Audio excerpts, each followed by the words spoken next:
itti deebineetii jirra. Viidiyoon har'a qabadhee isinii dhufe keessaa wanta baay'ee nama gaddisiisu ijoolleen Beerut keessa jirtan haalli keessa jiran haalli naannoo keenya keessa jirru baay'ee ulfaatatii deemeetii jira jechuudha. Maaliif taanaan ijoollee yeroo ammaa kana madaamonni isaanii balbalatti qollofanii ofii isaaniitiif lubbuu isaanii of baraaruudhaaf karaa biyya biraa deemaa jiran baay'ee isaaniitu jira. Ijoolleen keenya balballi itti qollofame yoom duunaa yoom lubbuun nu keessaa baate jedhanii warreen bo'an baay'ee isaaniitu jira jechuudha. Nagaallee isin gaafachuun dagane nagaa jaalalli Waaqayyoo haala bakka jirtanitti isiniif haa baay'atu. Akkam jirtu nagaa keessanii egaa Waaqayyo gooftaan inni biyyaa nu baase inni maatii keenya fi haadhaaf abbaa keenya biraa firoottan keenya biraa nu baase nagaadhaan biyya keenyatti nu galchu jechuudha. Kanaafuu yeroo ammaa kana biyya keessas ta'ee biyyoota alaas ta'ee ibidda guddaatu nurraa boba'aatee jira jechuudha.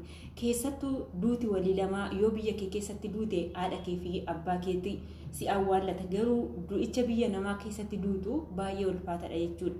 Eessumaa taa'e duuti siin ooltu garuu kan duute baddeerraa kan maatiin kee yeroo baay'ee alalaalaa afan yeroo hundumaa ilmoon koo nuuf galti jedhaniiti yaalaa jiran. Nuti biyya Libaanos kana keessatti qoonsilaa yeroo baay'ee ajaja ni baasa. Ajajni inni baasu hojiirra oolchatii hin jiru. Warri siraatan beeknu ni beekna. Warreen kaan ijoolleen amma warri mana madaamitu jiran jechuudha. Madaamota isaaniitiin nu tasaaffarsiisaa jedhanii warreen madaamiin tikkeettiin illee ol bahee isaanuu hin argamu. Tikkeetti sana ol baheen maaltu nu dhube gubannus wajjin hin gubanna warreen jedhanis ni jiran jechuudha. Isaan kaan immoo gaafa sooshaal miidiyaa kanarraa tola galtuu kottaa galmaa warreen jedhan osuma nyaataa dhuganuyyuu ishii qarshiin isaanitti ta'aaf mindaan isaan hojjetan isaanitti ta'aaf osoo nyaata maatii isaanii bira nyaatanu warreen araa qoonsilaan tola nu galcha kanaafuu deemnee galmoomna jedhanii lola addunyaa lammaffaa warreen madaamota isaanii faanarree adeemsisan baay'ee isaaniitu jiru. Yeroo ammaa kana qoonsilaan kottaa galmaa haa jedha malee osoo galmaa ta'aate ani namootan beekamu ji'oota 7 dura moo akkamiidha namoonni 260 wayi naannoo 300 kan ta'an qarshii isaanii kashii kaffalanii qixaatii biyya kana keessa jiraatan isa hunda kaffalanii gatii tiraanispoortii tikkeetti kaffalanii kan galmaanii hanga guyyaa har'aatti biyya isaanii hin galle meeqatu jira jechuudha. Osoo unkaan tola galchuu dhiisati otoo fedha galchuu qabaatanii warreen qarshii isaanii kaffalan meerri hanga har'aatti ijoolleen taa'aniiti bo'aniiti kan eeggataati jiran. Har'a koottaa tola galmaa tola sin galchinaa jechuun dubbiin nama hin dhibu. Kuni nuti waaqayyoomatu hanga guyyaa har'aatti waaqayyootu nu eegee asiin nu ga'e malee imbaasiin keenya wanti isaan nu hojjetan hin jiru.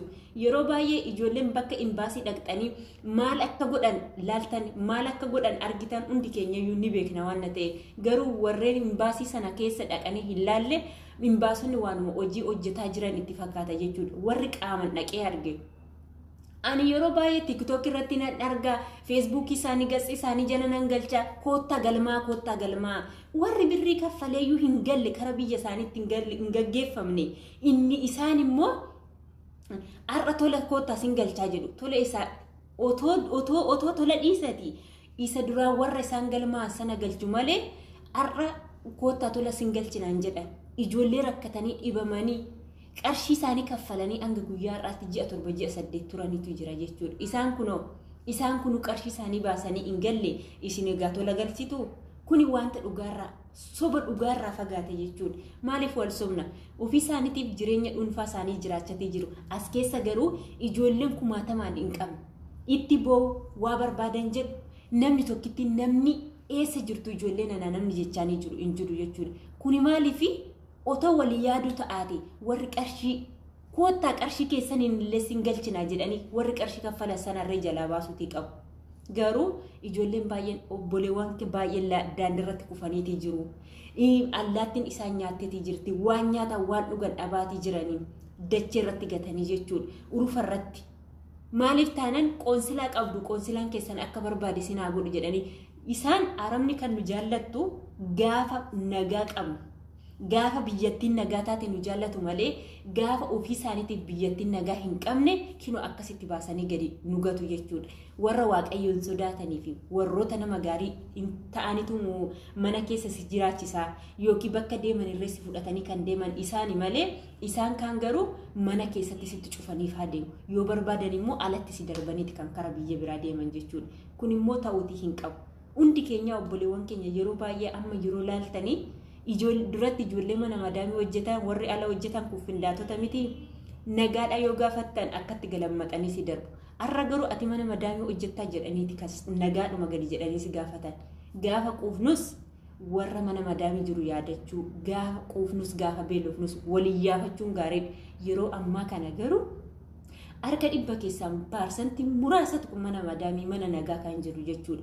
Warreen kaan garuu waan nyaatan, waan dhugan, waan uffatan, waan ittiin dhiqatan irra yaada shamarran bishaan irraa yoo bishaan waan ittiin qulqulleeffattu dhabde alarratti gatamtee hangam nu rakkisu beekaa. Kun immoo baay'ee ulfaataadha. Amma hundi keenya iyyuu sagalee taanee fi obboleewwan keenya immoo daandirratti kufan kana akaasnu isin jedha waan qabnuun gargaarru. Kanaafuu viidiyoon koo har'aa kana fakkaata. Warreen immoo zimmi jedhanii qoonsilaan kottaa barreessaa qoonsilaan tola nu galcha jettanii lola addunyaa lammataa warra maatii nagaatti kaastan isinirree taragaaggaate amma gizeen nu darbitutti yookiin nu darbiti. Kanaafuu hangasitti obsa qabaachuuti qabna. Kanaaf viidiyoo kana immoo laayik sheer gochuu hin dagatinaa. Warreen immoo maamila maskii fiqiriin taane kottaa maamila kootti dabalamaan isiniin jedha akkas wajjin ture. Ana maskii fiqiriidha galatooma.